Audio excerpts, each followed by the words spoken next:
بكره عزيزي المشاهد ديربي مدريد المصغر بين ريال مدريد ورايو فايكانو على ارضيه ملعب فايكاس. 44 مباراه سابقه على مستوى الدوري الاسباني بين الفريقين، 32 فوز لريال مدريد، 6 تعادلات وسبعة انتصارات لرايو فايكانو. سجل ريال مدريد 115 هدف واستقبل تشيباكو 47 هدف. على أرضية ملعب فايكاس 22 مباراة بين الفريقين، 14 فوز لريال مدريد وخمسة انتصارات لرايو فايكانو وثلاث تعادلات. سجل ريال مدريد 47 هدف واستقبل تشيباكو 26 هدف.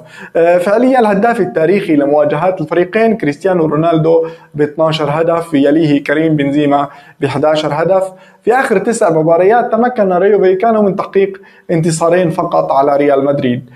فعليا رح تكون مباراة الغد المباراة رقم 338 للنجم الأوروغواياني فيدريكو فالفيردي. في حال انه ظهر في المباراة رح يتخطى اللاعب خوسيه سانتا ماريا اللي عنده 337 مباراة بقميص ريال مدريد عشان يصير اللاعب الأوروغواياني الأكثر تمثيلا لقميص ريال مدريد عبر التاريخ. رح يحاول كيليان مبابي التسجيل للمباراة ال9 على التوالي فعليا على مستوى الدوري الإسباني عشان يكون اللاعب الثالث عبر التاريخ الذي يصل لهذا الرقم بعد كريستيانو رونالدو اللي سجل في 11 مباراة على التوالي في سنة 2014 وفي 10 مباريات على التوالي في سنة 2018. فعليا حاليا ريال مدريد في صدارة الدوري الإسباني بفارق 5 نقاط عن أقرب منافس، ورايو فايكانو في المركز 11. مبدئيا نقدر نقول انه ريال مدريد مرشح للفوز، لكن رايو فايكانو على ارضه وبين جماهيره فريق عنيد وجريء